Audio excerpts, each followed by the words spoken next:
Hi, have you just set up your Shopware 6 shop and now want to edit the search, the one your customers use to find products? Then you should definitely watch this video. Of course, you can also just take a look at the description. There you will find a link to our documentation and of course also to the community hub so that you can find all the info, on the topic. For this, let's first go to the settings, and there you will also find the search settings in the general settings. Exactly. Let's go through everything here step by step and also really slowly and calmly. We have the search behavior here first. What exactly is this about? We have a so-called AND search logic and an OR search logic. What exactly do these two do? Basically, the name already gives it away a little bit, of course. With the AND search logic, all terms that are entered are always required in combination. Meaning, if I have the search term, for example, summer dress, then both terms, so summer and dress, would have to be present in the product name, for example, so that the product is then found. Let's also take a look at the OR logic. With the OR logic, it's enough if one of the two terms is already present. That means I could, for example, to find the summer dress, also just enter summer and would then already, generate ranking points. What exactly that means, I'll explain in a moment, in order to be able to find the product in the storefront. You can still see a nice little example here as well, so a small example of how exactly the whole thing works in detail. It helps every now and then, simply because you can quickly get confused with the two logics, just to check again, okay, what do I actually want now? As a rule, I recommend, if you don't have super many products, to use the OR logic first. Often that just makes more sense because the customer then finds what they're looking for faster and doesn't always have to enter everything very specifically. It can, of course, be smarter in certain points to activate the AND logic. If I have a whole summer collection, for example, and the word summer is in every product name, then it wouldn't be beneficial if I enter summer and all my products in the shop are simply displayed. Accordingly, always look a bit at what fits best for you and, of course, also what makes the most sense for your customers. Directly below that, we have the minimum search length or search term length. By default, there's a 2 in here. That means at least 2 characters are required. Only from then on are results output at all. It makes perfect sense to tweak the value here if, for example, many products are present. So you already noticed the number of products always plays a role here too. And of course, also the products themselves. That is always very individual. Accordingly, there is also a so-called live search here, which I will show you in a moment. This means we don't have to go to the storefront and keep trying everything out. Does it fit now or does it not? We can test it directly in the administration. But exactly depending on how many products you have, for example, I would increase the value to 3 or 4 so that you just don't, with 100,000 products, if I enter 2 characters now and I suddenly find 50,000, then the customer is obviously not helped by that and neither are we. We haven't found the product we're looking for either, and then it can make sense to increase it, of course, only if the product names are always long enough. So many things play together here, and it's also always incredibly dependent on what we're searching through. And that's what we'll come to next, namely the searchable content. What can actually be searched? First of all, we should be aware that this is a relatively complex setting. I'll explain why in a moment. In any case, it can quickly happen that you get a bit confused with the values or activate something you didn't want to. And then it can definitely make sense to reset the whole thing to the default. You can do that here via the button, so you don't have to remember the individual values or type them out from the documentation, or even worse, reinstall everything. That's definitely not necessary. You can just press the button, then you can do it again. Exactly, ideally, we really do not want that to happen, but exactly as I said before, we actually have quite a few different things here that we can set or adjust. And so because of that, that's definitely possible. Exactly, now we see content here such as product number, product name, yes, the manufacturer number, or also the category name here, and so on. So all things that we can somehow search through.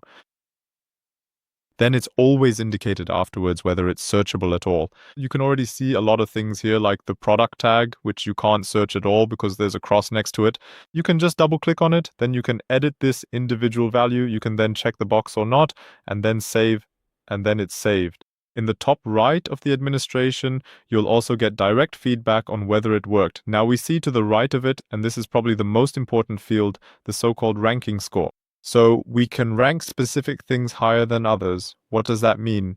Basically, to put it very simply, the higher the ranking score is, the more important this particular field becomes for the search result. This means that if I now put 2000 points on the product name, for example, then the product name would be twice as important as the product number. That's not the case here, but we could do it. Because what happens in the background is that Shopware basically takes the search term and looks, okay, it naturally goes through all the points.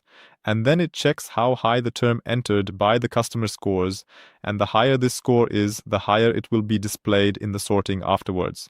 Of course, the customer can sort it again by price and so on, but that's what makes searchability possible in the first place. You can imagine it a bit like a game. The more hits, the better, the higher the search term is ranked afterwards and, well, displayed. Then we can also say that split search terms basically just means when the search terms have been split up. For example, with summer dress, we now have two terms, so summer and dress. Then both are still searched, even if there's a space in between or whatever. This is the case for product names, for example. It's not the case for the product number. It wouldn't make any sense there either. A product number never really consists of a combination with a space, for example, and that's how you build your search structure. You can then test that again afterwards. I'll show you how it works in a moment. One thing that would still be quite important are the custom fields here, because if you have custom fields stored for your products, for example, you can also add them here and make them searchable for your customers. Depending on what individual case you have there, this can definitely be very, very useful. When we're satisfied, as I said, we can save the score and our configuration up here.